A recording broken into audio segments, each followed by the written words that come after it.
Wait. I'm pretending. Oh, wait, it's like you got to do the Rick Astley.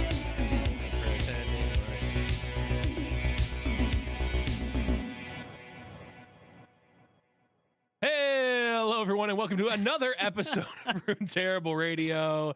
Definitely not scuffed at all. No, It's definitely not my not. fault. That's for sure. No, never, no. It's what the people want.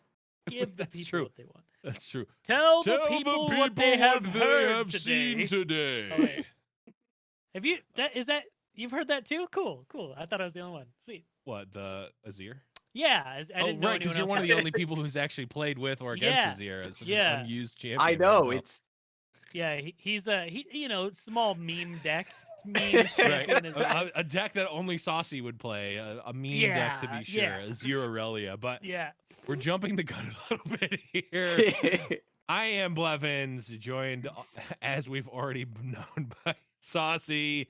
And we got, you know what? We got him, Saucy. We finally did. The elusive. We've been trying for years, it feels like. We got Scarzig on the channel. What's up, buddy? Yo, what's up? Thank you so much for having me. I saw the clip. Blevin showed me the clip where you're like, we need to have Scarzig on again. It's like, you mean for the first time? Yeah. And I was in the same boat. I was like, I feel like I've been here before, but I don't know. I casted with Blevins. I'm always lurking in Saucy's chat. Yeah. It's one of We've those things, you know how they talked a have that conspiracy about like the Bernstein Bears and Berenstein The Bears. and all Mandela that? effect. That's Yeah. exactly what this is. Like we all thought Scarzig's been on the show. There's a Mandela effect universe where Scarzig was always Scarzig was on the show. I think But I am here now. Yes, So- you are actually here. Okay, so I have a theory. I have a working theory that I literally Okay. just came up with, but is foolproof, rock solid, Yeah. airtight. Uh-huh. There are 3 total universes. Okay. There's the one that No we're in more. now. Okay. There's one where Runeterrable was started by Saucy and Scarzig was the co-host, and there's another where Runeterrable was started by me and Scarzig was the co-host. Okay. Which means, ironically, Scarzig is in the most Runeterrable Yeah. podcast universes. It's true, So- and that is a fact. Like It's you just can the look that Venn up. diagram. Yeah. Yeah. One of those three circle All Venn diagrams. leads back to Scarzig, and we're super pumped to have you on, bud, because it's literally been a long time coming to the point where all of us thought you've already been on, which is It's walk Just- solid. That's Love it. good. Yeah. It's Yeah, that's how you awesome. know that it's meant to be. That everybody just has been looking forward to it, myself included. Yes, absolutely. Well, we are going to jump in and talk a little bit more about you in just a second, but we've got a little bit of housekeeping, of course. Mhm. As many of you know, and Saucy, I'm going to need you to use the beep button because my soundboard is not working. But Okay. we've got our brand new producer, who of course is named. Yep. That was the perfect use. Yeah, we were just revealed their name, and So yeah, you can go back and you can scramble the audio. Yeah, you can if unscramble. do some CIA shit and like undo Mhm. the beeping and go underneath it. You know, like the enhance button that everyone has. Just hit Yeah, that. Zoom and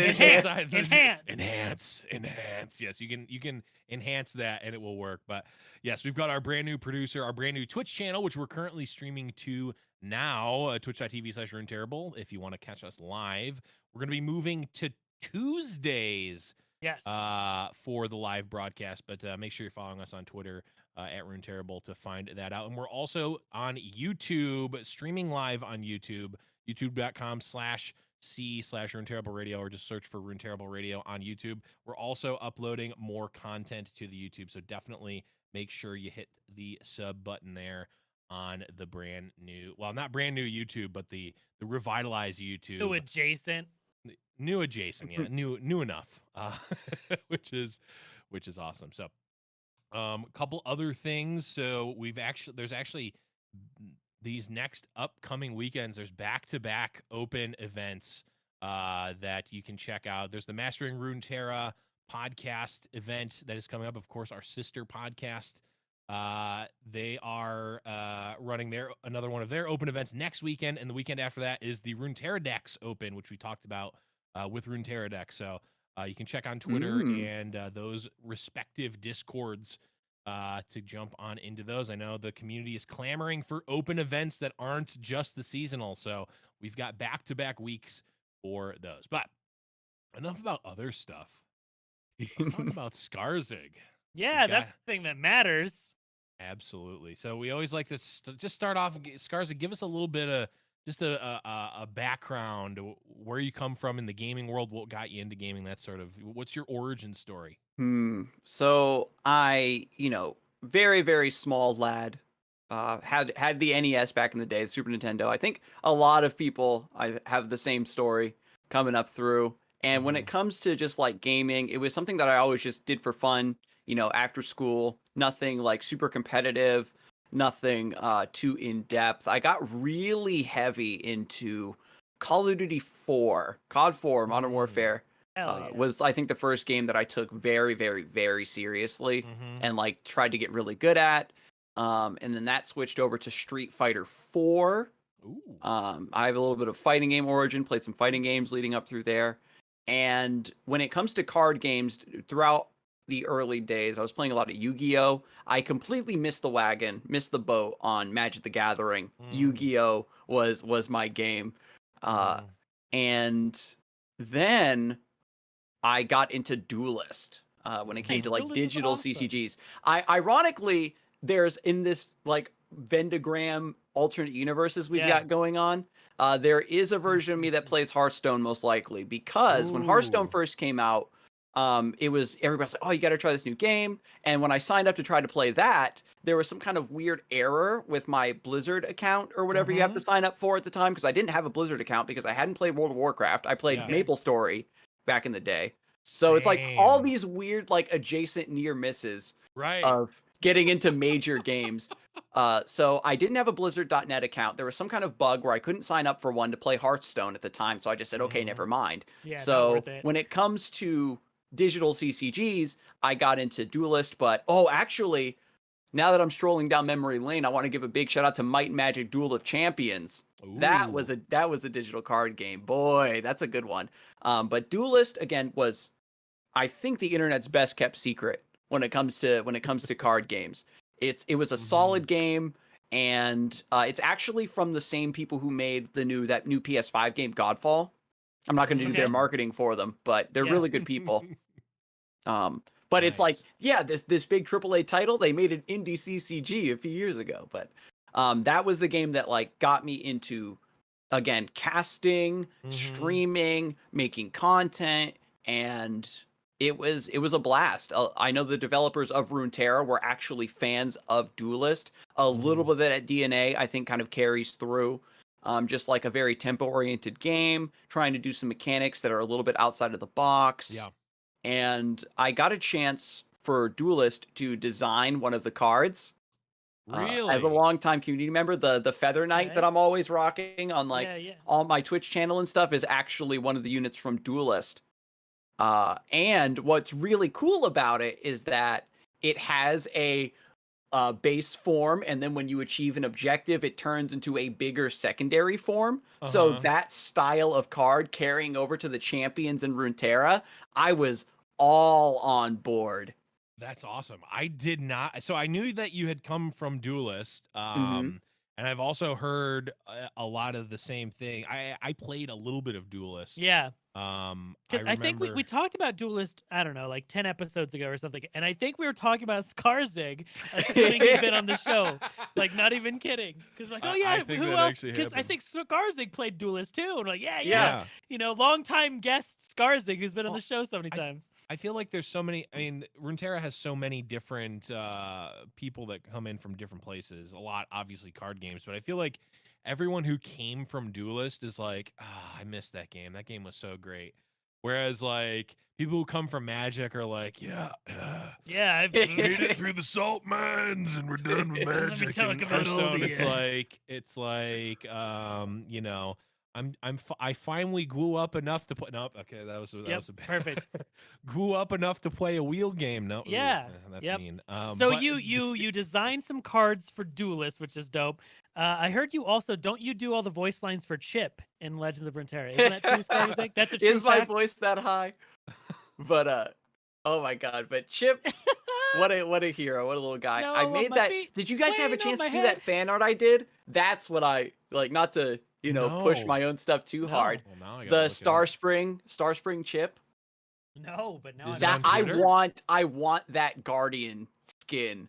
Please, developers. They have the mechanical chip for the time Yeah, which I beacon. think was a little bit. Oh, I did see the Star Spring chip. I didn't realize that you made this. I Yeah. thought you were just posting this. No, I drew that.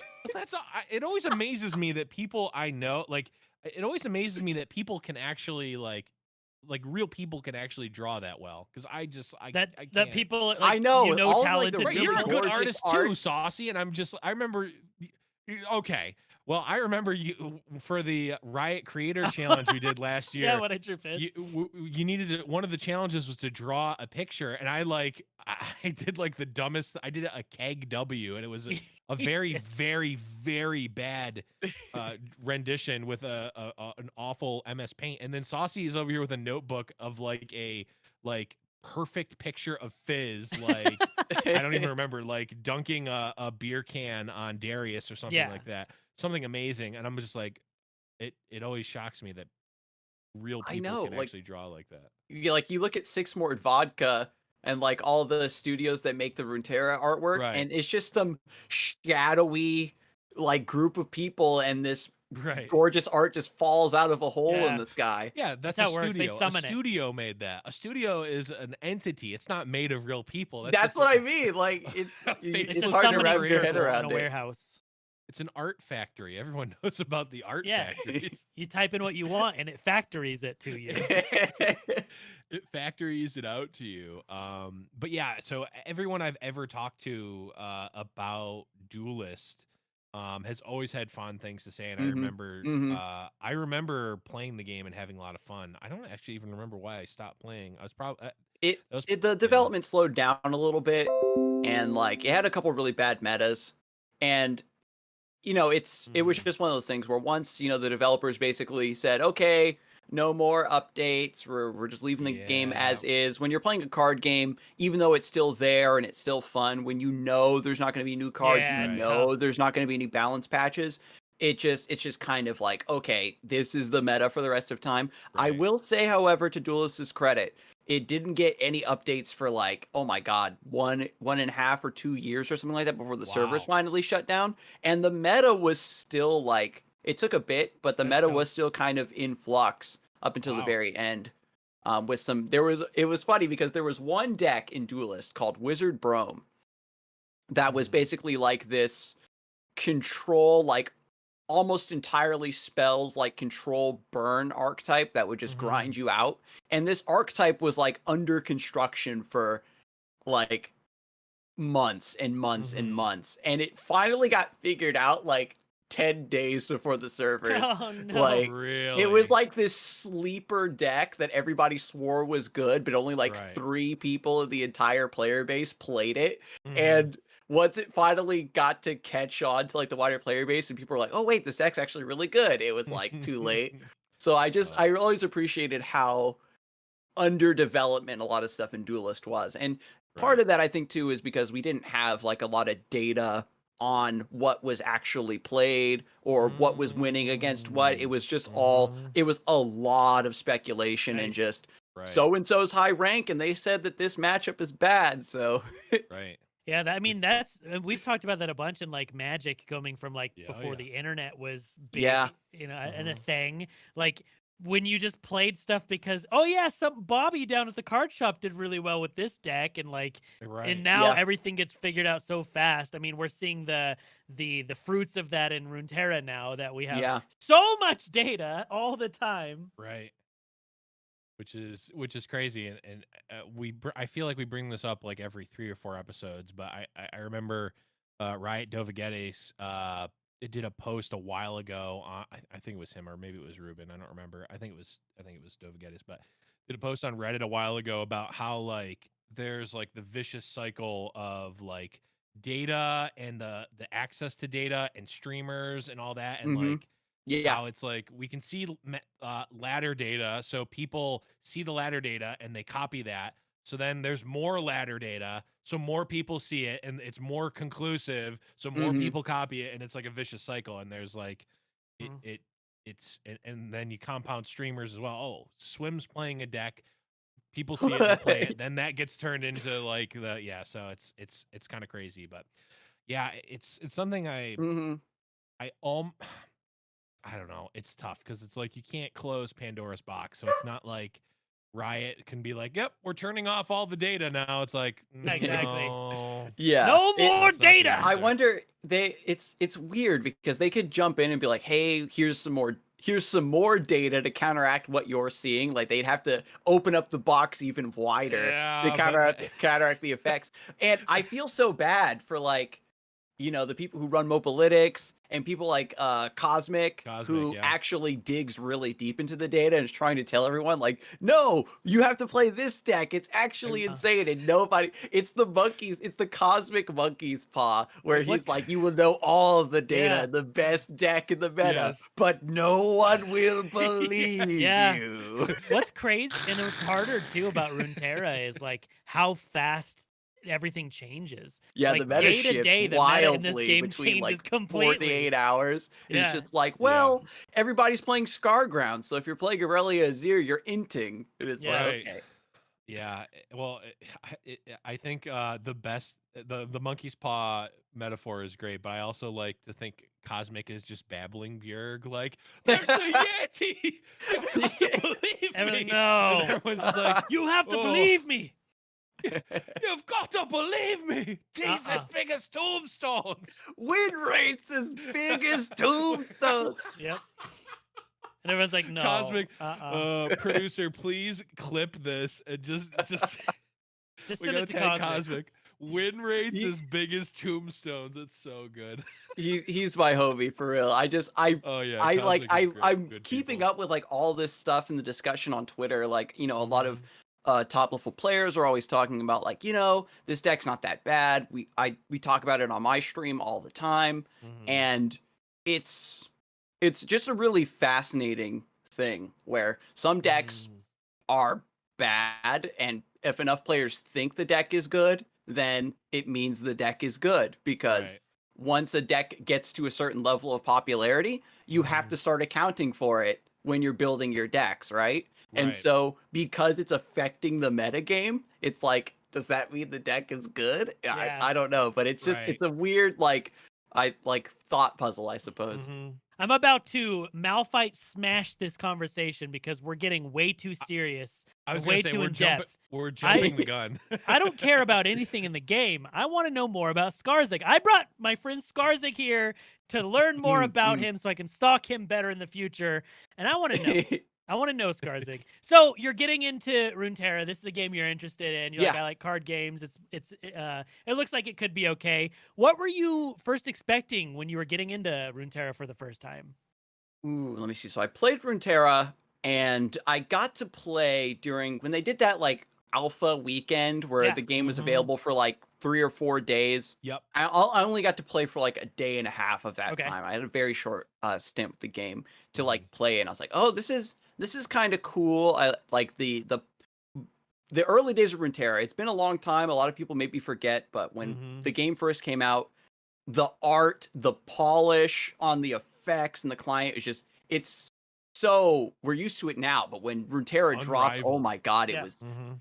gorgeous. I got sucked in immediately. I had been playing League of Legends on the side, which I guess in my gaming history I kind of forgot to mention, but I think everybody's played League of Legends a little Everyone bit. Never has heard that of it. blind spot. Yeah, oh yeah, that game. But so I was hoping, like, basically I had played like Artifact and Duelist, and having the promise of a CCG being backed by a company that has like the experience and the budget Mhm. and just a big enough team to go the distance and take down Hearthstone. Not necessarily take it down, but to get a big enough like slice of the pie, so to speak, Sure. Yeah. to kind of stand on its own and get a niche for itself and just be one of the main players in the genre, because everybody else is just kind of trying to find their own niche audience, or Mhm.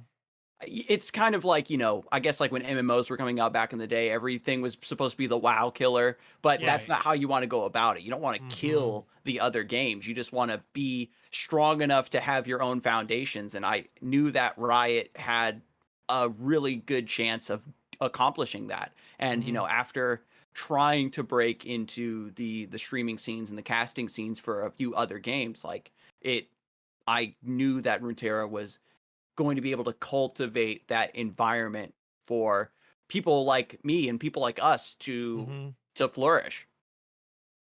Yeah.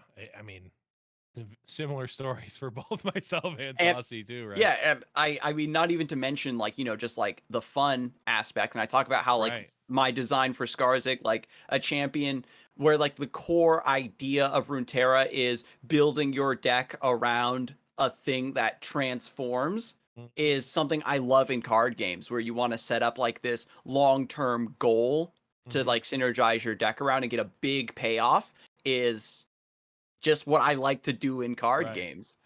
So you're saying you're a matron watcher combo player? Oh my god. But yeah, definitely. I mean, we've talked about it over the the course of many episodes, but it's worth noting that like I think what a lot of people see or saw in LOR, compared to other smaller CCGs or card games is like, Mhm. because it's backed by Riot, it Yep. obviously is a Riot game and has the Riot IP. You've got that sort of baked in, but also um you've got a company who has the ability to not rely solely on this card game making all of their money to continue Mhm. to be a Oh company, yeah. right? Yeah. Like Yeah. Runeterra or TFT could technically, at least for some amount of time, at least theoretically, be a loss leader, right? Where like, okay, well, if well, Magic isn't really necessarily the case because they've kind of diversified over the course of 30 years, but like, some of these other digital card games that come out that you see pop up. I don't know any off the Mhm. top of my head, and I'm not trying to slander anything, so I won't name any specifically. Not that I can name them anyway, because I'm an idiot. But like they come out and it's like, okay, this is that company's game that is their entire Yeah. IP. When that's the And if thing they make. like when they don't make money on that, they stop being a company after some amount of time, right? Yeah. Once the money runs out, they stop being a company. That's not going to happen with LOR and with Riot, right? Yeah. Or theoretically Mhm. at least. So there's a lot of just like that baked in, like there's an amount of confidence that you can come into it Yeah. with, which I know is enticing for a lot of folks. Definitely. Um, and just the Riot Games polish and all that too. I think is what a lot of people were expecting. But now, of course, we've come a long way over the course of a year plus since that original time. In that time, obviously, Scarzig, you've built up your stream quite a bit. You're the Fight Night EU caster, and of course, A lot of not fun. last weekend, 2 weekends ago, we were both on the America's seasonal. So moving into the future, Crazy. Yeah. I know, right? From a personal side and also from a game, from the game itself side, where are you looking to see LOR go in the future? This I is, a real opportunity for, card games have been like a very niche genre, and I think it will continue to be, just because, players, and audiences specifically need like have different needs and different desires. But for when it comes to the CCG community, I think that Runeterra does have something that players are really looking forward to trying out. And as you mentioned, with just that safety net, the potential for growth and stability Mm-hmm. is, it's like the foundation, I feel like, is already there. It can only go up from here when they look towards increasing the prize pools. When it comes to, when you compare it to other esports, right? CCG genre slash Runeterra against other Right. esports. there is a lot of money involved a lot of the time, but that like is sort of hoarded by like organizations that are hiring like these really top level players, and Mhm. CCGs I think still have a lot of that um older feel to it, of where like anybody could, if you're good enough, break into the scene and make Right. a name for yourself and get a cut. And I hope that Riot is somehow able to bring their professionalism and like their constructed competitive like formats to the Mhm. scene, but still somehow maintain it's, I want it like all the ways. Right. But I think that with what the ecosystem they set up right now, they could potentially accomplish that. And one thing I do really hope for the future is when we start to grow the esports scenes, they aren't afraid of doing maybe one-off events with really silly formats, or Yeah, I'm into um that. and also maybe sort of reinventing the prize cuts where it goes a Mm. bit further down the line, so Sure. that the Smooth out players the that are training and testing and prepping all these X's, like being so adjacent to the competitive scene, you get a much better idea of like all the time that goes Right. into like performing well at this game. And Mhm. even Saucy said the way the meta shifts wildly from day to day, and we have so much data, like parsing all of that, knowing what lineup you want to bring, and just playing cleanly on top of all of that. I Mhm. think that you don't want your players to go that ham and then not get top 4 and walk away with next to nothing. Yeah. Right. And being able to say, I made top 16, I made top 32, I made top 64, and getting like something very worthwhile Mhm. is going to keep players from leaving your competitive scene, or something like that, right? So Yeah. that's, I think that that's what I'm really hoping to see from Riot, is support for the players further down the Mhm. line, Yeah. because competition right now is fierce, and EU Right. Masters I think is showing us that like is Yeah. Yeah. fierce competition, and so somebody's got to lose, and all of these Right. players are monstrous and very deserving. Hmm.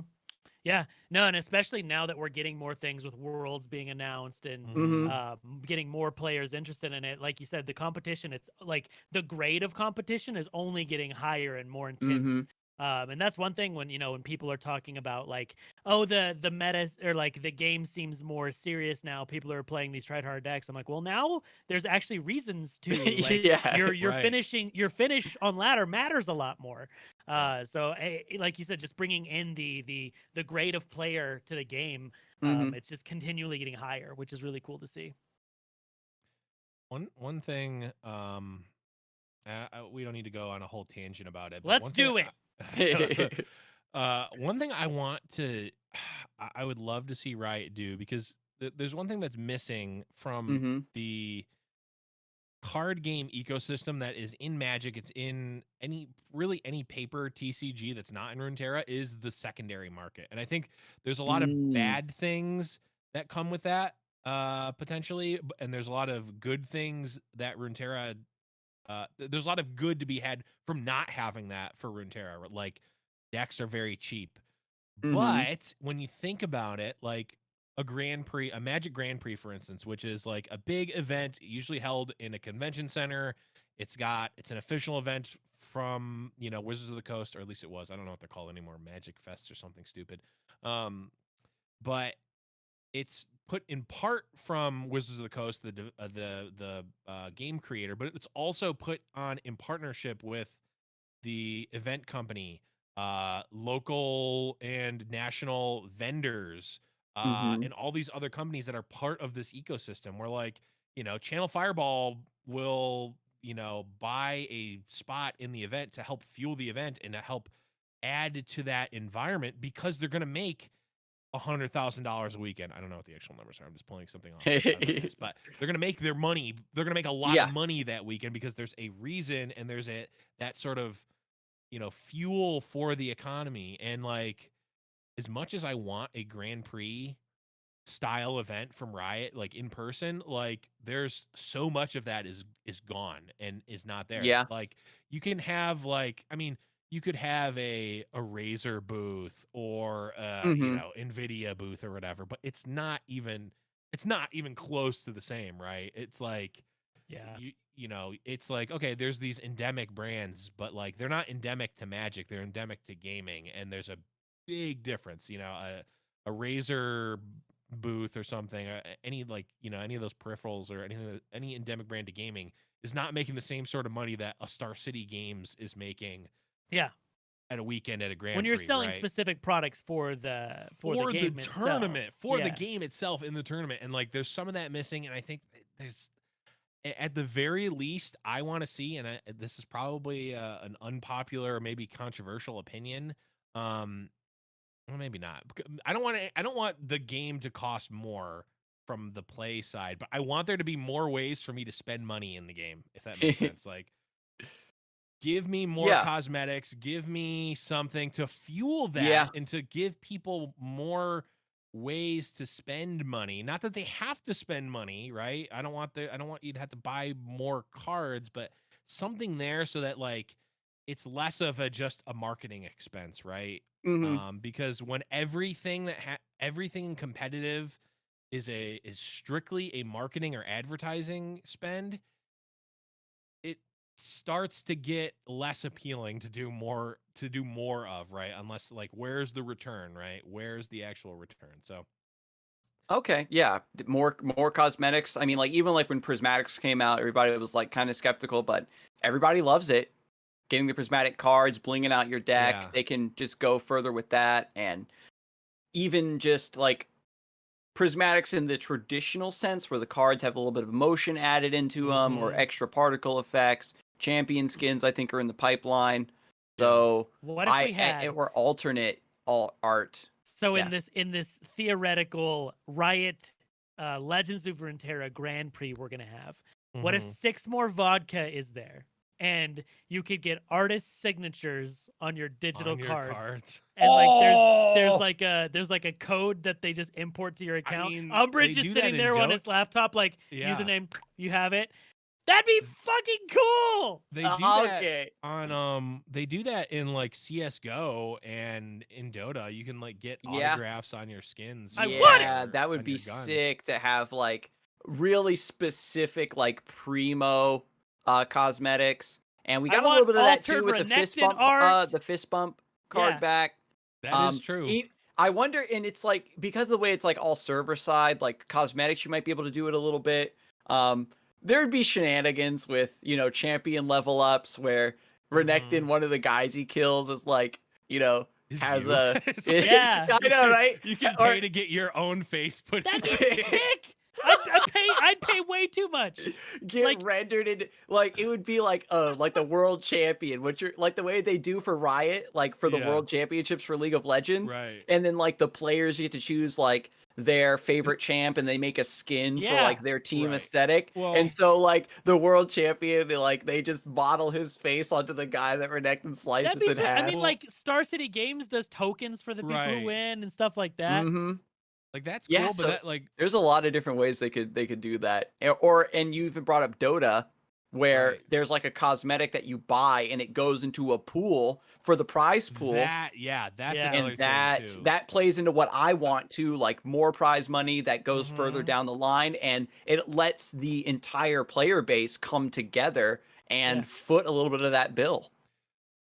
There has to be and I don't know the answer, but there just has to be some sort of legal reason why more games don't do the international style, Yeah. Mhm. like crowdfunding. Because like I know Hearthstone kind of did it like one time where you could buy like a bundle of packs and like an exclusive like hero skin Mhm. that supported like some of the prize pool, but like no one really does that. Like none of the I know some leagues in like CS:GO sometimes has like you can buy like a Cloud9 skin and part of that goes to Cloud9, but like nothing Yeah. to the level of Dota. And like I don't know, maybe I'm just missing Here's what something I about it. want. This is all I can think about. So I'm saying it.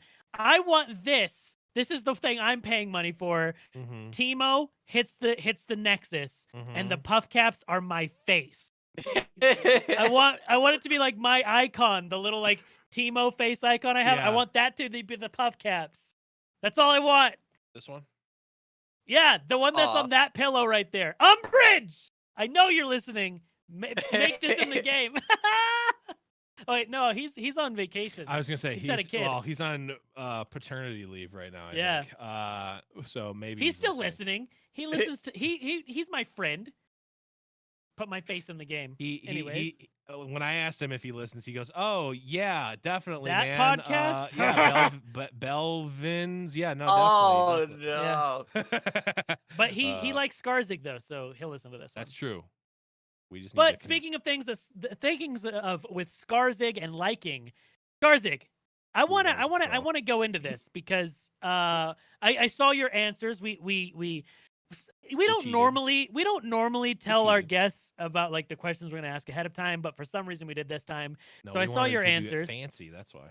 Yeah, I saw your answers. So I want to know, and I need you to defend yourself on these. Mm-hmm. What are your 3 favorite cards in the card game Legends of Runeterra? So they sent it along because I'm glad you did because it gave me time to think because I actually had to like scroll through the card pool and like I didn't have really 3 off the top of my head and I did land on 3. The Flight. I wonder how many people in chat are gonna know the Flight. It's one of my favorite cards. I think that card is fantastic. Nightfall aggro. Yeah, I'm a big Nightfall fan. I knew the card was going to be fantastic for Nightfall. It took a while for everybody to come around and believe the prophet Scarzig, but the Flight, love that card. It's got really skill intensive about whether you want to use it for a chump, whether you want to cycle it. The use of the card changes from situation to situation, from matchup to matchup. So I think it's fantastic. The flexibility. And secondly, Xenotype Researcher, I think, is a pretty easy pick as one of my favorite cards. I played a ton of Sivir LeBlanc, and Xenotype Researcher was the technology that I was trying to yell at all of the other Sivir LeBlanc players to adopt. And I didn't get it to catch on. I ended up stealing technology. There was a player named Maratos who played Sivir LeBlanc in Fight Night, and he was running Triple Quicksand.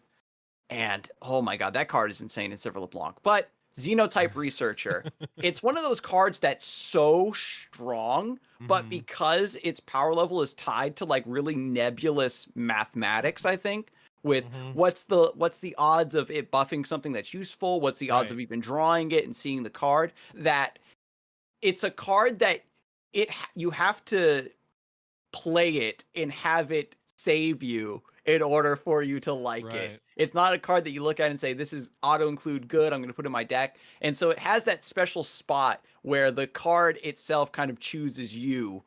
Because when you draw that Giga +6/+6 Ruin Runner, oh baby. I gotta say, when I was editing some of my gameplay for YouTube, I like had to take the Super Mario mushroom noise and edit it in. When you draw that card and it gets the +6/+6 and that Super Mario mushroom sound plays, and bada boom. And that's what Xenotype Researchers is. It's the card that you're going to play it, and you don't draw the buffed card, and you're sad, and you think it's bad. And then other times you're going to lose, and then you draw the Ruin Runner. Or even, honestly, just like a 2-mana 5/6. Like you're just playing a 2-drop, and holy cow, that's insane. Or Big Sivir, Big LeBlanc. Listeners, viewers, listeners. Xenotype Researchers, I'm telling you, it has competition now because of Merciless Hunter, but before that card came out, I was like yelling up and down that Xenotype Researcher was a staple. And third, Bright Steel Protector. This card is good. And it's funny because I wasn't so sure I wanted to pick Bright Steel Protector at first. It's like one of my favorite cards. I don't think I've ever built a Demacia deck where it didn't have at least 2 copies. And even today on stream, I was playing a Demacia deck that was submitted by a viewer, and like I was tweaking it, and I was like, oh, we need a little bit more early game. And then it's just like, oh yeah, Bright Steel Protector. And I literally just, it's like, it's a 2-mana 3/2 AoE stun. If you set it up in the right scenarios, your opponent just can't attack you.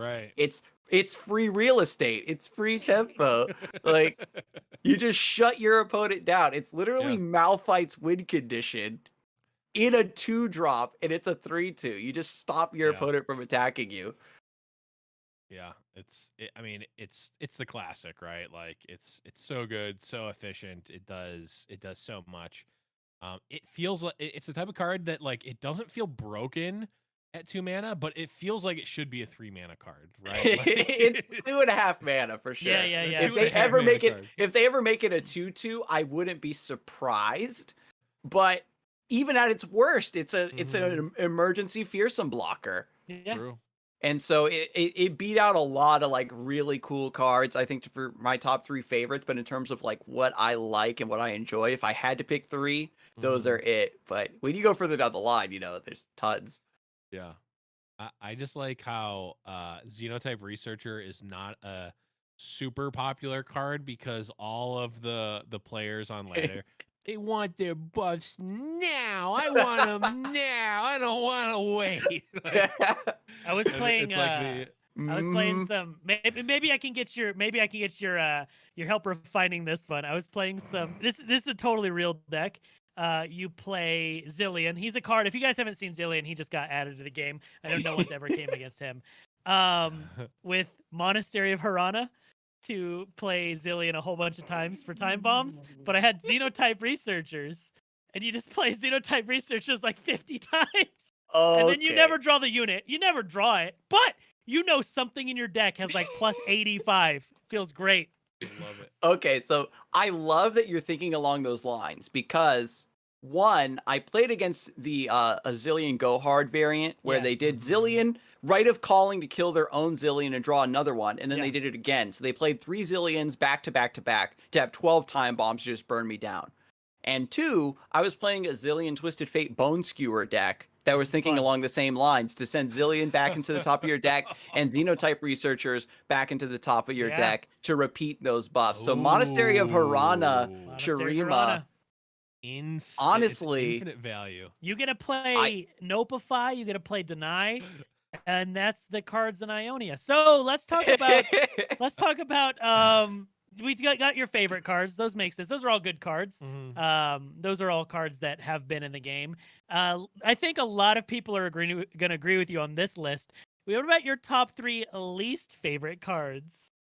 Man, I'm honestly, when I it feel comes like to these my ones least came a little favorite cards, easier. Yeah. these ones, I'd fill these out first. I Yeah. filled these ones out Yeah. first before I You're even just thought angry. about my favorite cards. I knew what my least favorite ones Man, were. chat might already be guessing. Everybody already knows. If you have followed me in any capacity, you If know. you've ever tuned into Atrocity. Scarzig ranting about something, Oh man, atrocity, and it got nerfed. So vindicated. Fiora got nerfed. Vindicated. Next on the list, card number 3, Sparklefly. Ooh. It's only a matter of time.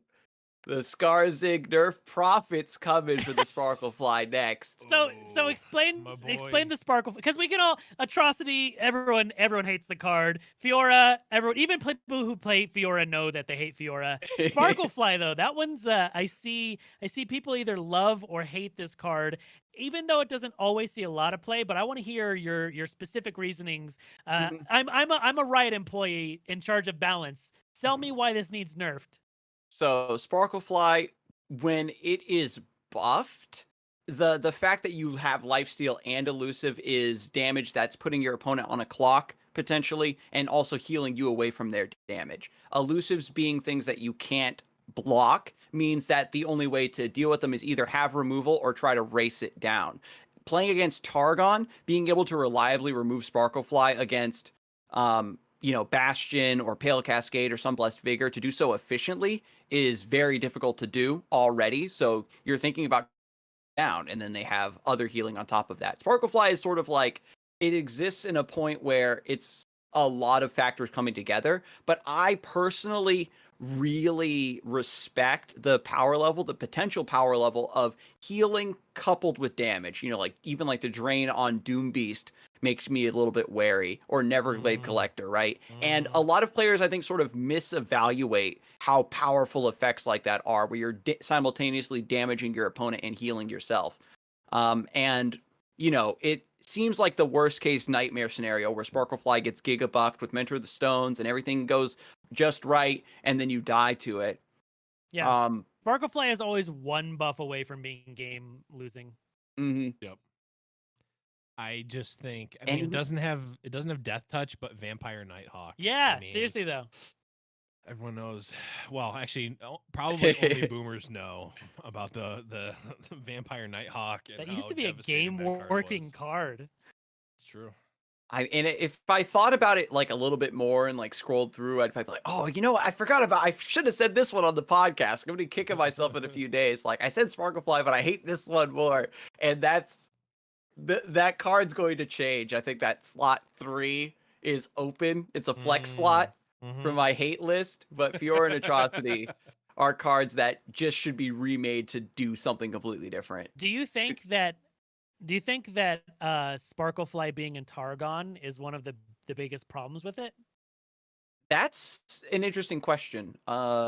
They in Targon, I think for sure the permanent buffs and the ability to protect it, I think, really push it over the edge. The only other precedent we really have is Kinko Lifeblade Yeah. in Ionia, and the only reason that card was really busted is because it was like getting consistently buffed outside a of like big its front. killable range. Yeah. And it's like very obvious that cards like Sparklefly and Kinko Lifeblade are balanced around their base stats. But as soon as they get any sort of stat buff, they're just bursting at the seams with value, even if they are answered immediately and efficiently. Lifeblade was busted because it was a 2/3.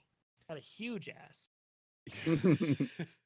Yeah, Lifeblade was a 2/3, and like you bring up a good point that well, especially Kinku Lifeblade, because like there were some buffs for sure, Omen Hawk and old Inspiring Mentor. Yeah. Mhm. But like going from 3 to 4 is such a big break point in terms of like now all of a sudden it's taking 2 cards or it's taking a much more expensive card to kill it. Mhm. And when you go especially with elusive and lifesteal, when you go up any amount of power, that swing is so great in terms of like you're never racing that because it's like, okay, well, because Yeah. of the way Runeterrable works, if you're thinking of it in Magic terms, everything has haste and vigilance. Yep. So Yeah. and you can't block my unit because it has elusive, and I have lifesteal or Exactly. lifesteal. So it's just impossible to race. It becomes Mhm. impossible to race. And They're gonna make back him in a the old days, there 0/1. was what's A that? 0. They'll make it a 0/2. That's what I thought they were going to do. Either make it a 0/2 or move it to 3 mana. I could see it being 3 mana. That would be interesting. Three Although mana is a bit flavor-wise, harsh. 0/2 yeah, I think is pretty spicy because it's a yeah, butterfly. So if it didn't have any base right. attack and with a really it's like in Hearthstone they have enraged chicken or whatever. Yeah. Angry Yeah, chicken Angry chicken. where angry like chicken, yeah, it's like has like this really dangerous effect attached to it but on a really bad body. And right, so it's the puzzle to be solved is how to make that good. right. And same thing with Boxtopus. Oh no, it deals damage to itself. How do we solve this issue? How do we solve this mystery? So Sparklefly, I think, could be like a very interesting idea for Targon to have as like a side puzzle that it could run, especially in decks that can support it very heavily. But I don't know. It's just that right now, it's it's a guest champion in Targon. I feel in certain True, decks. true. Yeah, and they've definitely seen it win multiple games just on its own in Lee Hmm. Sin, where it is kind of like that. Oh, well, I don't have Lee Sin. I'm just gonna put all my buffs on Sparklefly, and even at like And a 3 power unit, it's just so good. And that's like the only deck that's like running Sparklefly in the really toxic way, I Right. think, right now. But we had like there was like a Zoe Diana Sparklefly deck Yep. for a little bit. There was like Mono Fiora that was running like Zoe and Sparklefly. Right. So like Played in a that lot of Lee Sin style of decks. very buff heavy deck, I think, is always going to ebb and flow with nerfs and buffs and card releases. And Sparklefly is just going to be this landmine that despite the current state of Targon being in a good spot, like they have this extra landmine that they have to balance around with If you want Sparklefly. to, if anyone out there is wanting to play against Scarzig and just tilt them off the planet, I have the deck for you. Scargrounds, Sparklefly. It's awesome. Oh, Wait, It's really dope. Wait, that sounds toxic. It's great. And then think about Irelia attacking into that. Love it.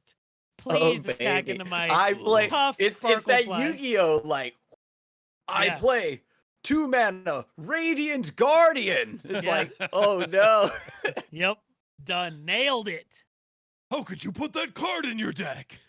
Oh! Of course, Yugi, you wouldn't understand. Okay, I'm not going in the whole Yu-Gi-Oh bit. At least not right now. We've got a Saucy. We of course have to ask the most important Yeah, the only question. questions that matter. Go Really, for the it. only one that matters. We haven't even been recording. We gotta know what's your go-to Guardian board and card back, either combination or a la carte on their own. Which ones are your favorite? I love the Silverwing Guardian. I'm still Okay. running it to this day. I always dabble for like the special ones that they release for Right. the events, but I always go back to the Silverwing. In base Silverwing too, it has like 2 or 3 different skins I think from the Okay. Spirit Blossom event. But I love the base Silverwing. A little bird with a knight helmet, like that's all me all day. Yeah. And I love I had to look up the name of it, the Moonfall card back. It's the one with the crescent moon and the Mount Targon's Peak. I Mhm. love the white and the blue, and Nightfall's like one of my favorite decks. Yep. And when it came to a board, I had to think about that one because I ran the Pixel board for a little bit, but I actually eventually bought Celestial Summit. And Nice. I Okay. really do like the Targon board. I'm running Yeah. Shurima right now, just because. But I think that, once I get bored of the Oasis, I'm going to go back to running the Celestial Summit Targon board. It's so cozy. I love the color combinations. Yeah. And yeah, I mean, that's it. And the thing too is I play with my music off in the client. Oh, okay. I'm listening to my own tunes, so I don't even know what the board music is like. That didn't really factor into the decision for those of you who are curious. Yeah, that's interesting. So it's funny because you bring up the Pixel or the arcade board, and I stopped using that board and I stopped using the KDA board because I just got Oh my god, the I'm KDA music. so Boo, da, da, da, da, da. You're like, oh my the music god. is good, but it's like every single time. It's good I for, just like, get a sick of it. Oh, game. I know what you mean. I hate the Earth board because I don't play with music, Yeah. and so every time they The pass sound back to me, it effects. goes brat brat, Yeah. and It's I'm funny like, 'cause no, make it stop. I didn't notice that for the longest time, and then someone, I think it was Casanova, was like, "Well, I can't stand the like guns going off every time." I'm like, "What are you talking about?" And now it's just like every time, and if there's 2 Earth Yeah. boards, it's like, Evans thought it was just people outside his house, yeah, I shooting did. guns. But it's funny because I haven't used the Pixel board in so long that thinking about the music is giving me um that like I don't even know what it's called, but like sense memory of like hearing or not even hearing it, but thinking about the music is giving me like visions of scouts and deep and like pirate aggro, like when Bilgewater like first came out. I'm Each like, each board has its own like well, meta attached that to it. one specifically does because I used it because that was like Mhm. top tier best board, not close. But like hearing that music over and over and over and over again, like I like the fact that there's many boards because I have to change them up. And Ryan, if you're listening, that would be a really cool stat. Maybe is when you hover over the board, you get to see like what wins you have What? with like certain regions or region combinations while playing this board, so you can I- go look way back in the past. Like, oh yeah, I bought the Bilgewater board when the Bilgewater came out. What decks did I play? That one too. Yeah, that's another one that I played back then. Maybe it was just when Bilgewater came out, I played those boards a lot. Yeah, it just like I can see like misfortune attacking into a Nautilus for some reason. That's what comes to my mind. When I hear that I mean, music, good but- times. The Bilgewater, like, I don't like the twangy like pirate theme. I really like the Tom Kench like deeper bluesy Yeah. theme. Do do do do do do do. Like Yeah. I want that to be in the game more. I just want Tom Kench to be a bigger part of the Yeah, game. Tom not- Kench Oh, you want Guardian. Tom Kench to be good. Okay, Oh got it. yeah, Well, we all want I wa- that. I would just want Tom Kench to be. I feel like Tom Kench should be playable. He does a lot, but he's limited because you Yeah. need to heal him, and if you're going to be healing units, I mean, you just play why? Soraka, right? Yeah, I mean, a 4-mana 2/6. If there was maybe a way where if you acquired taste a friendly unit, he heals. So that way you eat an opponent's thing, you eat a friendly thing, you eat an enemy you can thing, you eat a friendly alternate. thing. So Right. that way you're playing. It's like they have Bayou Brunch to kind of like do that. But Yeah. Bayou Brunch is like, what is it, 3 mana slow speed? Yeah. It's like a lot of time to take off. So if they just take Yeah. Bayou Brunch and package it with acquired taste, I'd be down. I I'm do love also Tom down. Kench. I've done so many stupid things with him, and I love the card, but it just Mhm. always feels bad when you play him. That's the problem. When he's on the board, he's Right. good, but Yeah. having to Also- play him is the issue. Yeah. Well, I don't know. Give him the Victor treatment, where when you play him, you get the Oh man, acquired dope. taste. That'd they're help gonna a have lot, to nerf honestly. Soraka TK first if they want to make Tom Kench better and like more playable.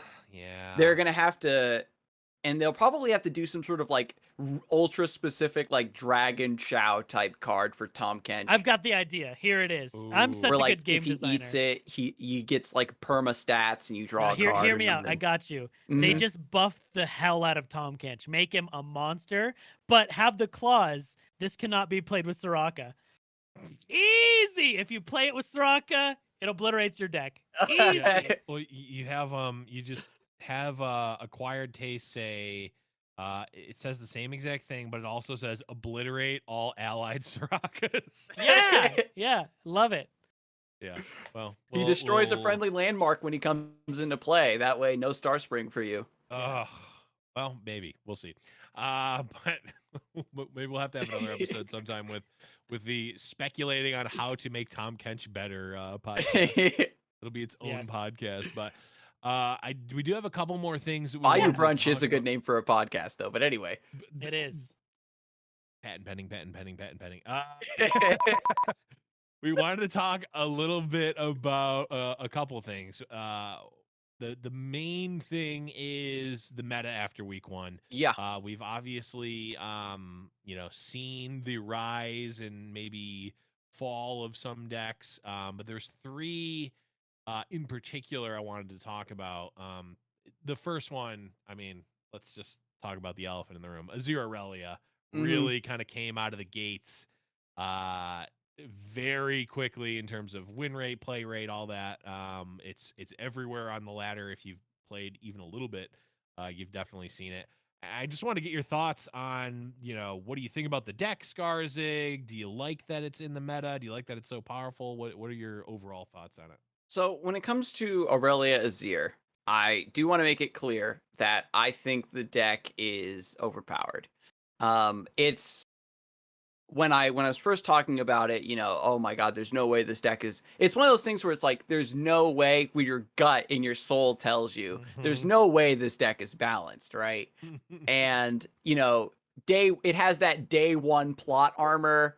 So Yeah. you're not allowed to say that it's OP because it's too early to tell. Yeah. And then over the next few days, all the counter decks rose up, and then everybody went back to playing their old decks and goes like, oh yeah, Aurelia Azir loses to Nasus Thresh, it loses to TLC. And so it's obviously not OP because it's just losing to the same old, but it's beating out the newer decks that are trying to exist with it. So it's like this weird like it's like the bouncer at the front of the club now to get into tier Right. 1, where it loses to all the tier 1 decks, but it just gatekeeps everybody Everything else from else. trying to take their shot. And so regardless of I think like where the deck ends up balance wise, I think that it's like just this like really unfun just that first hurdle of what gets to be in the meta. It's always a bad time when Ionia is deciding what gets to see play, I think. That's true. That is Yeah, actually true.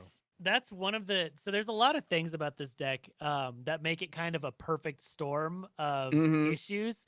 And one of the biggest things is it is Ionia, and it's in a region so many people have been wanting to play and be good for so long. Like, Yeah. we all miss Ionia being a good region, and now Ionia is like a very good, solid region to be playing. So people are excited to be playing Ionia again. But in Ionia, it sadly just how the region works, it's either insanely good or shit. Like, and the problem is just the way it works. Like, it doesn't have a middle ground. Like, Yeah, it's yeah. either Oh my God, oppressive you're or bad. absolutely right. When I had a long discussion about this on the stream, but when it comes to Ionia, they have like a handful of really strong stuff or in really unique stuff when it comes to like Notify and Deny, but the rest of the card quality is just so low that they can only be built around these very specific, clearly pushed staple cards to exist, and they don't have like, you know what I mean? Like Blade Dance, very cool synergy, very cool idea. It's just a little bit of chip damage. Death by 1,000 cuts is very Aurelia, and what really blows the deck out of proportion, I think, is mostly the Sand Soldier synergies.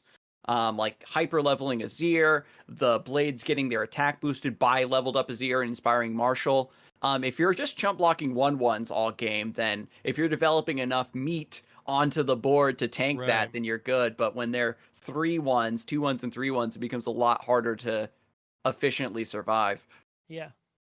Yeah, it's tough because like, and then it also has the rest of the perfect storm is, it's early in the new season and it's a fast aggressive deck that has a good win rate and people are wanting to climb fast, so it's a good option. And like the deck is really fun to play. It is Like, fun. it's a It is blast. fun. Attacking 17 times every turn is not boring.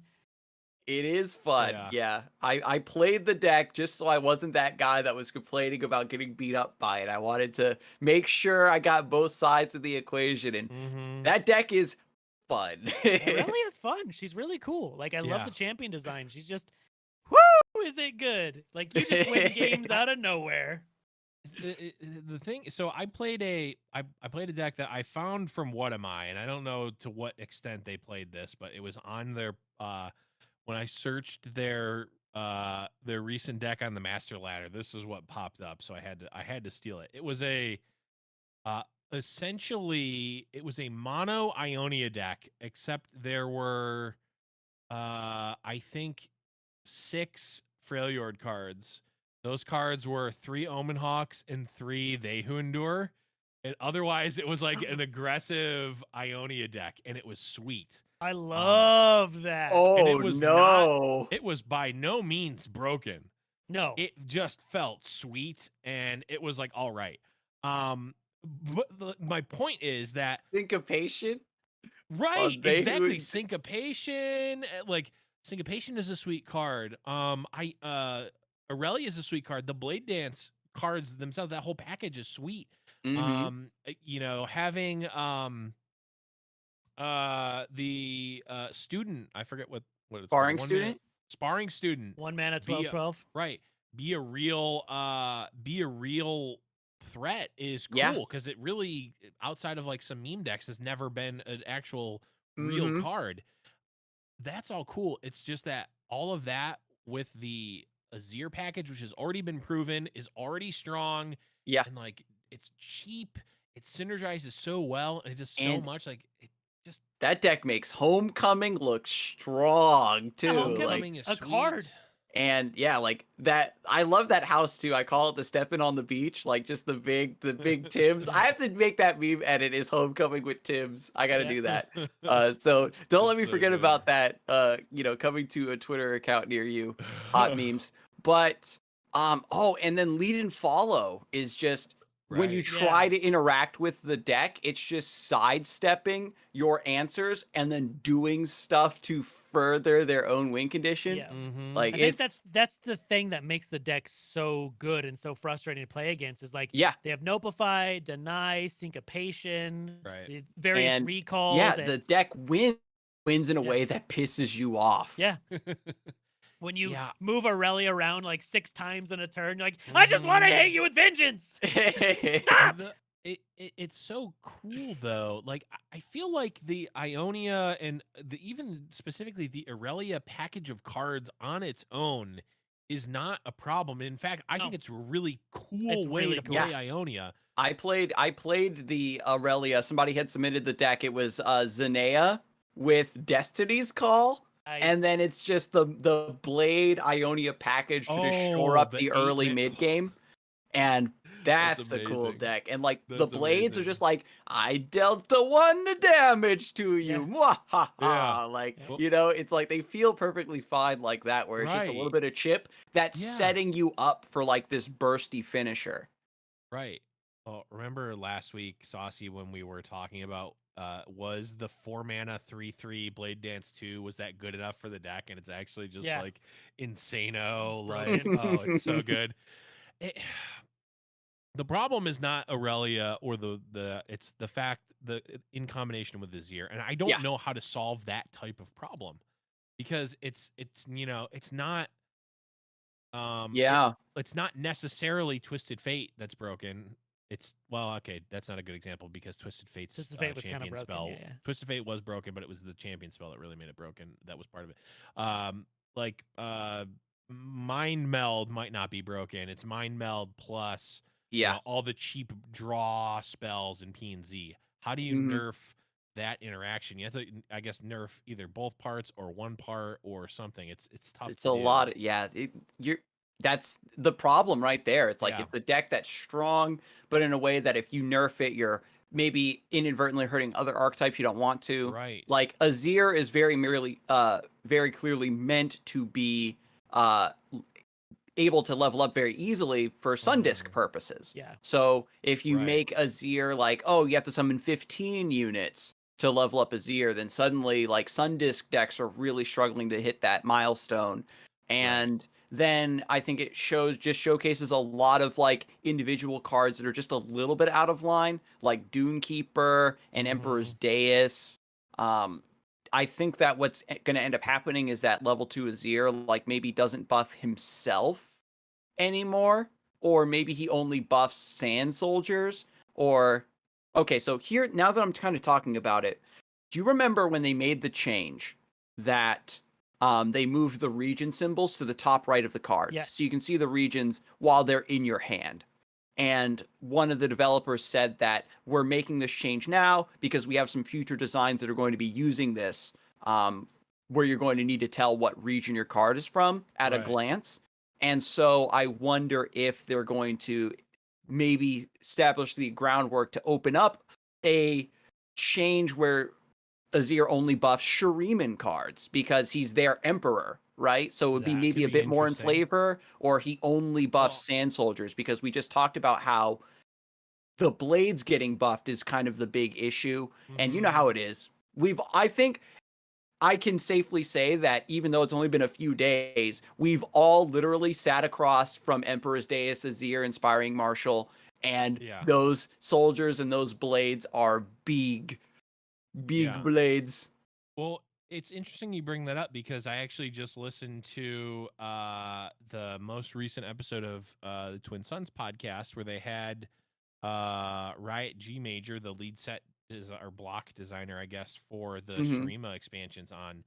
And they actually Riot G Major mentioned that there was a point in time where they were at least considering the Sundisk having the text on it like Daybreak units and Shuriman units get +1/+1, or like having the card Ooh. kind of be like based around that. So Yeah. it's interesting that you say that because it's very possible that that could be something that they do, and like that could be like an angle that they go, because right now that sort of precedent hasn't really been set, other than like I guess spiders kind of have that synergy, but spiders and I guess the kind of the tech with the new card, the new Heimerdinger card, but mostly spiders are the only like tribe that really buffs itself.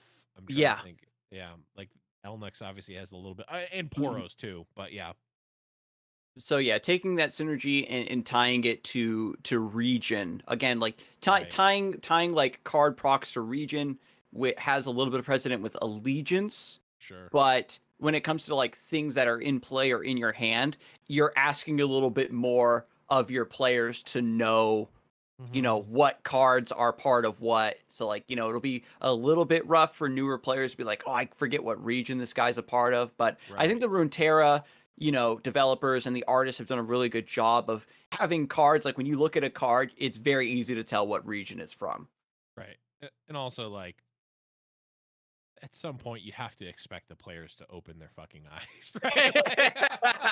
No. Hey, get There's that out of here. Get that logic out of here. I'm sorry. That was Oh my that God. was too. Guys, I remember there was. I forget what. I can't remember if this was a Runeterra meme or if this was just an ancient duelist meme where it was like step 1 to being a good player is reading your cards. I think it was a duelist meme because there was some hilarious misplays that people used to make all the time, and myself included, where like you just don't read a card. When loaded dice was revealed, I didn't read the card and I thought it was a perma effect and not for just a round. And I was like, it happens a lot to me where I read like a third of a card. I read a third of the card, and then I just assume it does what the rest of my brain has filled in. And then I'm like, oh, this card is nasty. That reminds me. I mentioned this on Twitter, but I got to call it out because it's one of the funniest things I've seen on stream. So I was watching Squeeby's stream, and they someone in chat suggested like, oh, Squeeby, why don't you block this? And Squeeby like is doing the math and it's like, I'm gonna die if I do this. Like, you know what, chat? Let's just see what happens if I do this. Blocks like that, they die and go, oh, guess that was dumb. Yeah. Chat suggests dumb thing. Oh, does dumb thing. Dumb thing happens. I was crying. Why don't you block like that? It's thermal beams the Nexus. You gotta sometimes you gotta get a little tilted at Twitch chat because so good. It's a double-edged sword. I consider it's like the Nintendo 64 expansion pack that is purple on top, and I just insert it into my brain, and Twitch chat just gives me that little bit of extra processing power. Right. Oh, they're especially when you're in a tournament. Oh, they're always the best at every good play. So good all the time. I see Twitch chat as sort of like that riddle, or not the riddle, but the like, you come to the path and I am a person who I only speak the truth. One of us only speaks truth and the other only lies. Except both of them are Twitch chat and they both sometimes tell the truth and also sometimes lie, so they're completely useless. One of us always can find lethal, and the other one doesn't know how to count. Yeah, both of us can find lethal, but one of us finds lethal for your opponent. Yeah, exactly. Oh my God, yeah, I've had that happen to me too. So, I'm a game designer, right? I'm a professional, very good game designer. I have the fix I've solved Azir Irelia. Also, we need a better name for it because I don't like saying the name. What is Irelia? I hate that. Irelia. Yeah, I mean, it didn't even get like a catchy Mo moniker like Sand Scouts did. Yeah, it's terrible. I hate it. I have the solve. I fixed it. I'm a game designer. What you do, you make, because Irelia we determined is fun and good. There's a text on Irelia. If you read it, says can't be played with Azir. Ooh, fixed. Solved. It's just like the Tom Kinch Soraka. I'm so good at this game. How about this? Azir has a new, instead of saying can't be played with Irelia, it says must be played with Tom Kinch. Ooh, suddenly you've made him unplayable. We solved 2 problems, but because everyone knows Shurima doesn't have a mono Shurima archetype they've pushed. Nah, that's not happening. Must be played with Tom Kinch. Just make Tom Kinch Shurima as well. Yeah. A multi-region champion. Oh my God. And make Tom Kinch level up when you've seen units get slayed. Love it. Ooh. Yeah, and then he levels up and he gets level 3 with the Ascended Sun Disc, and he like grows giant, and then he can make him like an your opponent's whole board. Yeah, like an Ascendant 2/2 that every time a unit gets slayed, he gets 1 bigger. Like that'd be pretty cool. I'm all in on this new Ascended Tom Kinch, which, by the way, I mean, this would not be for years, I would imagine, but like I want to see like alternate versions of champions. Like I want to see like a 3-mana Darius. Or I'd love that. I'd love that. Yeah, because they still take up your champ slots. So, Right. I They mean, would, yeah, they would still take up your champ slots. They could theoretically be in a different region if they wanted to show like a different progression of the story. Well, and like there's a oh lot of champions yeah, that do different things too. I mean, like in TFT, when they show Right. like new Kindred is so much different than previous Kindred, and like they Right. get to oh change things yeah, around, that'd be Yeah. awesome. Especially for like champions that aren't seeing any play and they're really hard to Right. balance. Like Heimerdinger, for instance, is a really hard champion to balance because when he's good, he breaks the game. When he's bad, Right. he's not playable. What if they had a different version of Heimerdinger that Yeah. like did something different? That'd be cool. yeah. That I would love that, where he's just like a small lad that makes a random bot in your hand or something when you play him, and just give him a baby effect like that, and it Mhm. synergizes with other Heimer, but you're Yeah. giving up more of your champion Well, slots. I was thinking about this. Would the Heimer could like if let's just say let's just say the baby Heimer is like a young Heimerdinger or something. I don't know. Yeah. I Okay. don't know if that makes sense Okay. from the lore. Yeah, But man. whatever. Let's go. Heimer Screw the lore. apprentice apprenticed experimenter Yeah. is a 1 mana whatever. Now, can you run can your 6 champions be 3 5 mana Heimer, 3 1 mana Heimer, or can you only have 3 Heimerdingers Yeah. in your deck? Make them So you unique. can run a mix, but like if you have 5 mana Heimerdinger out, and you draw 1 mana Heimer, it will turn into the 1 mana Heimer's champion spell. Oh yeah. Ooh. Absolutely. So I like I that. don't know. yeah. It I would have think like the it could legend rule potentially in be, Magic. right, I it'd be think kind of like the if they legend rule. changed. But like yeah, Okay. like Okay. yeah, I don't like know. that a lot. And I mean, yeah, because as time goes on and they start adding more champions, they're going to have to either start making new forms of champions, or they're going to start making champions that are like don't have a whole archetype and win condition built unto Right. themselves that you Yeah. synergize with. They're going to be more just self-contained, very just strong champions, stuff like the way Garen and Draven are just kind of solid and Right. just have additional effects and synergies that feed into other archetypes, but there's no like Mhm. Draven archetype, you know what I mean? Yeah. There's Right. Draven's biggest fan, there's shenanigans with like Flurry of Fists. But you know what I Right. mean? There's no like Yeah. Coliseum fan that buffs Yeah. Draven, and then when he Right. like he's just a champion you put in your deck because you want a 3/3 quick attack. And if Right. they start making more champions that are like just in that vein, then you just have good value cards that start to compete for Mhm. your champion slots as well. I think there's a lot of ways that they could go Mm. into that, but I mean, I would imagine that they're probably going to want to get most of the other champions in at No, some no point one wants before. other champions. No, We have just all the champions make people like. make different Yasuos. No, I want Lucian. Like we have Lucian that wants his wife to die, and then you have Lucian that doesn't want his wife to die. It'd be so cool. Just different Oh. things. Like as long as Senna is in play, they get double strike Yeah. and +1/+1. Yep. And then when Oh, Senna no. dies, Senna! Senna! Oh, Okay. die when I'm dead. All right. We Die when are I'm dead. we are quickly running out of time here, but I wanted to do one last little. It's a question, but it's also kind of an exercise, and I wanted to do this with you, Scarzig, because you've done this on your stream before. And I don't know if we could do this impromptu or not, but so you've done this really cool thing where you take the art of a card. I think you've done like She Who Wanders and like some of the Yeah. sea monsters, and like based on different reference points in the art of the card and estimating how big those things are in real life, you've gotten pretty at least Horrifying numbers. horrifying, but like accurate based on logic answers to how big these things actually are in the universe. Mhm. And of course, you know, with the new set coming out, we got 3 champions. You know, I just broke it. Zillion's probably, you know, a reasonable height. Aurelia probably not that big.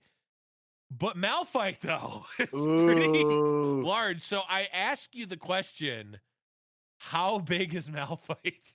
Now, that's a good one, because I think that it's pretty obvious that Runeterra Malphite is like way bigger than anybody was really expecting. I know Right. that like the way Malphite appears in League of Legends is like not to scale, like canonically Right. with how big he is. There's a lot of Mhm. champions like that, just for the sake of gameplay purposes. Right. But Malphite, you know, they want him to be the mountain. They want him to be full scale. And so not being familiar with Malphite's lore or what his canonical height is when it comes to League of Legends, when we Mhm. evaluate him purely from a Runeterra standpoint and based on this artwork, if you look at Malphite's level 1, for those of you who aren't able to, you know, who need to pull up the visual component here for what I'm looking at, we've got in the bottom left corner, we got this little guy standing here, and assuming Mhm. he's just a normal guy, you know, in a fantasy world, all fantasy guys are 6 feet tall, right? Yes, Like, Yep. that's a fact. We can you move on just, from there. so My he's 6 foot fantasy tall. guy is 6. Oh, sorry. Yep. No, we'll edit that And part so out. you compare him to the tree that's coming off of the cliffside here on the Okay. left side, and it's a little bit further in the background from him, but I think that we could say this tree is probably like 18, 20 foot tall, right? Okay. Sure. It's a And good tree so height. if Yeah. we go all the way back into Malphite's, it would be his left shoulder, the one that's on the far right that's facing Uh-huh. away. We see a very similar like group of plants or shrubbery Right. on this corner. And so if we're assuming that this is like the same type of tree that grows in Yeah. this mountainous region, that's like 20 foot. And so if I just kind of vaguely finagle the height of like this shoulder spike, 20, 40, Mhm. 60, 80, 100. And so that looks to be about the same uh, height as like this rocky, godlike peck that Mhm. that Malphite has here. So if his pectoral muscle is 100 feet up, I'm then already horrified. yeah. So then, what is the like? If we just assume that Malphite is a Proportion. like bodybuilder, like Arnold Schwarzenegger Yeah. proportions, where he's got like a big chest. Uh-huh. Your chest is like what? Like even like a really built guy, your pec Right. muscle is probably the same height as like your skull. Sure. And so Just like I me, think very built. and so your head is one, there's like a ratio to it. Your head is like 1/6 of your height or something like that. Okay. Sure. I buy So that. Yeah, so man. that means that it's like, hang on a second. There's like a weird ratio. I'm gonna try to quickly look this up.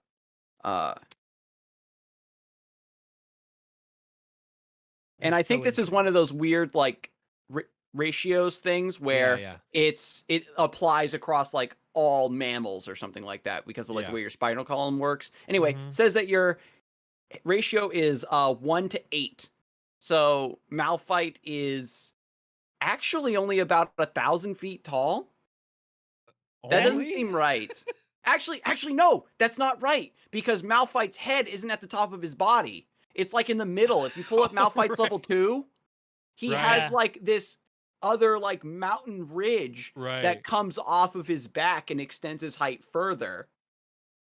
And that there was like a big meme about it where people didn't know that Malphite's head in the middle of his chest. They thought it was like Right. just a. So he's actually like, yeah, that adds like another like half to his height. So he's Sure. like So he's maybe probably 15 or 1,600 feet tall. wow. Which That's is I going mean, back to Yeah, what you you can see he said has like about these mountainous ridges that come off of his shoulders, and his Yeah. head is actually situated lower on his body. Mhm.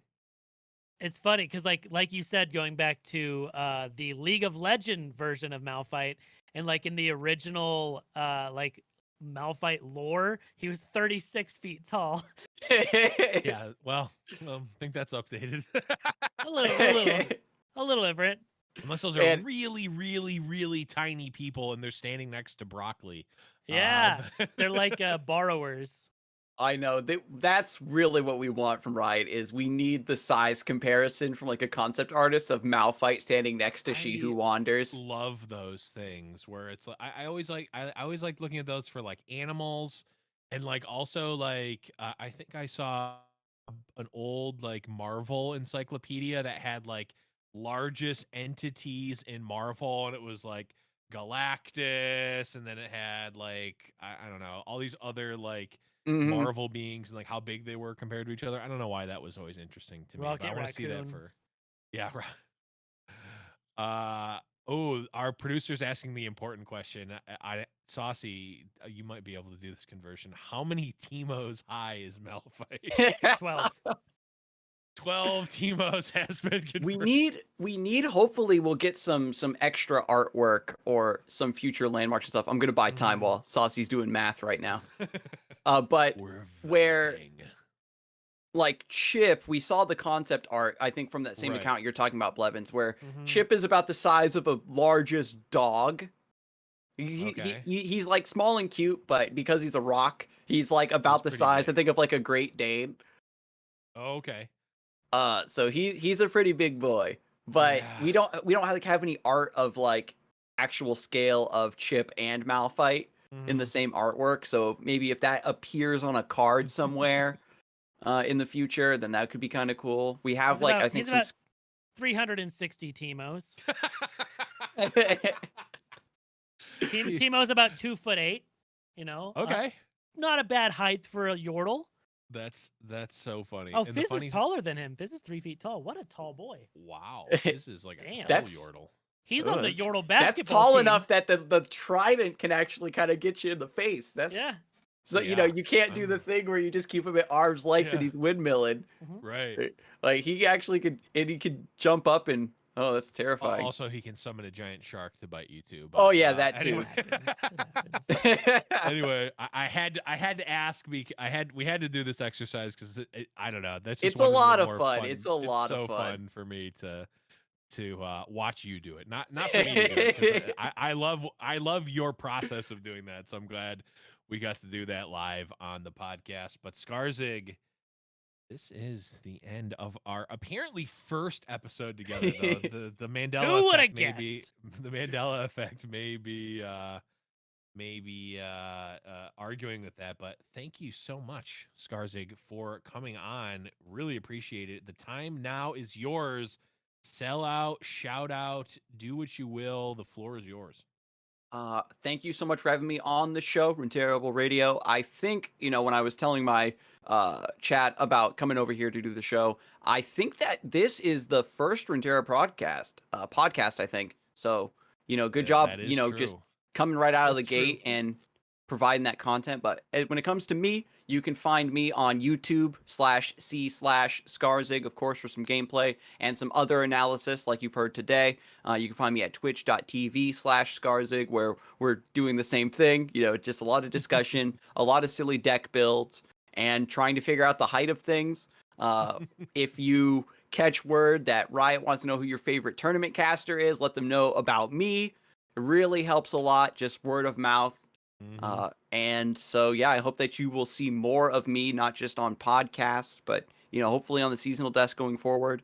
And, yeah, big shout out to, I guess, all the viewers for this podcast and also for the stream. Couldn't be, where I am without y'all. Really appreciate it. And I think that's pretty much it. Thank you. Awesome. That is always great to talk to you, buddy.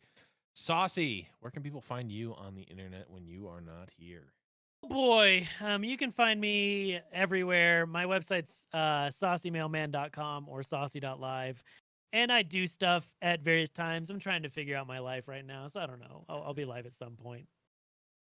Make sure you're checking out the Twitter and the Discord, of course, discord.me/Runeterrable Radio, where we'll have all of the updates for when both Saucy and myself go live, because I've actually been streaming a little bit too, which has been fun. Fun little stream experiment. That's been great. But yeah, you can find me on Twitter at @the_Blevins, twitch.tv/theblevins. You can find the show twitch.tv/Runeterrable, youtube.com/C/Runeterrable Radio, and of course discord.me/Runeterrable Radio for just about all of the links and stuff that we're doing. But that is going to be it for this episode. Thank you everyone for listening and for watching. But for Scarzig, for Saucy, for our awesome mystery producer, I'm Blevins. And we'll be back next week to talk about some more Legends of Runeterra. Cue that music, maybe.